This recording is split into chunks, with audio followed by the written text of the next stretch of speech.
Good afternoon, all students. Welcome my studio. Today my topic in indefinite pronoun अनिश्चयवाचक सर्वनाम। ये हमारा pronoun का आज 7वां, 8वां और 9वां 3 भाग हम आज आपको पढ़ाएंगे। पहले का इंडिफिनिट अनिश्चयवाचक सर्वनाम का definition. Which pronoun words are used indicate indefinite noun or pronoun or things is called indefinite pronoun। अर्थात जो अनिश्चयवाचक सर्वनाम किसी संज्ञा सर्वनाम को अनिश्चितता की ओर इंडिकेट करता है, ना कि पार्टिकुलर किसी विशेष की ओर, उसे हम अनिश्चयवाचक सर्वनाम कहते हैं। जैसे ऑल न्यू दिस, या सभी जानते हैं। नन हेल्प्ड हिम, उसकी किसी ने सहायता नहीं की। ही विल पास, कुछ पास होंगे। डू गुड टू अदर्स, दूसरों के लिए अच्छा करो। One must do once duty, प्रत्येक को अपनी कर्तव्य का पालन करना चाहिए।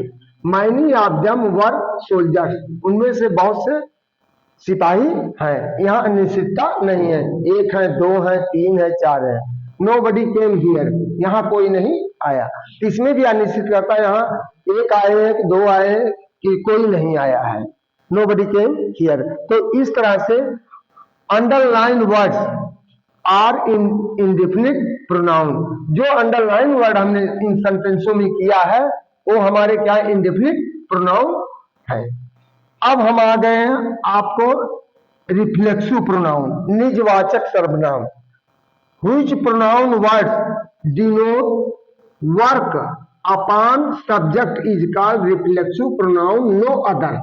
यानी निजवाचक सर्वनाम में कार्य का प्रधानता कर्ता पर स्वयं पे पड़ता है, ना कि दूसरे अन्य पर उसका कार्य का प्रभाव पड़ेगा। तो इस तरह हमने एग्जाम्पल इसमें भी 4-5 दिया है। रवि हर्ट हिमसेल्फ, वह स्वयं से घायल हुआ। जैसे द स्टूडेंट डू देमसेल्व्स, विद्यार्थियों ने स्वयं से इसे किया। आई सेव्ड माई सेल्फ, मैंने स्वयं से बचाया। शी डिसाइडेड हर सेल्फ, वह स्वयं से निर्णय ली। we solved this question ourselves, हमने स्वयं से इन प्रश्नों को हल किया है। यानी अर्थात किसी दूसरे व्यक्ति का सहारा नहीं लिया। कर्ता इसमें स्वयं अपने ऊपर ये जिम्मेदारी लेता है कि मैंने इस कार्य को स्वयं से किया है। तो इसमें भी मैं आपको बता रहे हैं कि इसमें हमने नोट लगा अंडरलाइनेड वर्ड आर रिफ्लेक्सिव प्रोनाउन। जो अंडरलाइन शब्द हमने किया सेंटेंस में वह रिफ्लेक्सिव प्रोनाउन है। अब 9th हमारा आ गया इंपैथिक प्रोनाउन, दृढ़तावाचक सूचक। इसमें कार्य की दृढ़ता जोर देकर करता है, कर्ता का भी इसमें भी कर्ता का प्रभाव पड़ता है, ना कि किसी दूसरे पर, लेकिन विशेष रूप से अपने पे प्रभावित होता है। जिसे सी हर सेल्फ डू इट, उसने स्वयं से इसे किया, करती है। बॉयज देमसेल्फ वेंट होम, लड़के स्वयं से घर गए।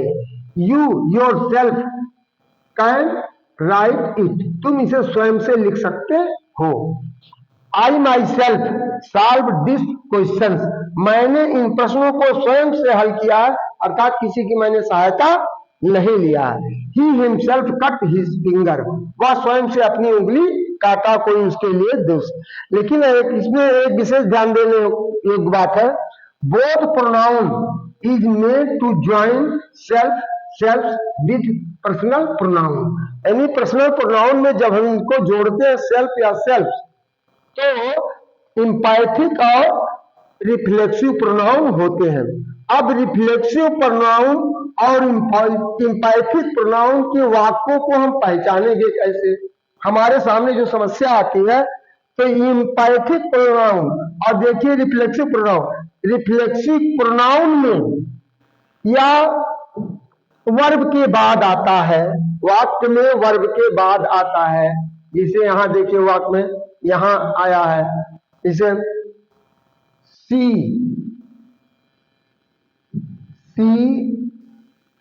Cooked herself, herself. तो यहां हर सेल्फ ये होगा रिफ्लेक्सिव प्रोनाउन, रिफ्लेक्सिव प्रोनाउन। और यदि यही वाक्य she herself, her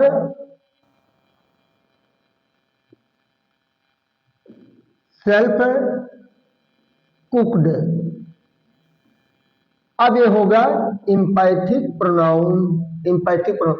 mostly student यही कंफ्यूज करते, हम कैसे जानेंगे कौन सा वाक्य इंपैथिक प्रोनाउन है, कौन सा रिफ्लेक्सिव प्रोनाउन। तो इसमें विशेष ध्यान देने की बात होती है। तो रिफ्लेक्सिव प्रोनाउन में निजवाचक सर्वनाम या वाक्य के अंत में आता है, और इंपैथिक प्रोनाउन में या कर्ता के तुरंत बाद आ जाता है। That is my solve, that is problem is my solve. अब हम अगले वीडियो में आपको मिलेंगे कि किस तरह से प्रोनाउन का हम वाक्यों में प्रयोग करते हैं। अधिकांशतः प्रोनाउन को प्रयोग करने में हमें त्रुटियां होती हैं, जैसे राम एंड श्याम। अब यहां हम नहीं राम एंड श्याम, अब यहां हम सिंगुलर नंबर के वर्ब लगाए या प्लूरल नंबर के वर्ब लगाए। जैसे राम और श्याम विद्यालय जा रहे हैं, तो Ram and Shyam is going की आर गोइंग, इसी में कंफ्यूजन हो जाएगा। लेकिन जब यहां कल हम अब बताएंगे यूज ऑफ प्रोनाउन, कि प्रोनाउन का प्रयोग हम कैसे करते हैं, कि कौन कौन का कब वर्ब कैसा प्रयोग होगा। तब तक के लिए अलविदा।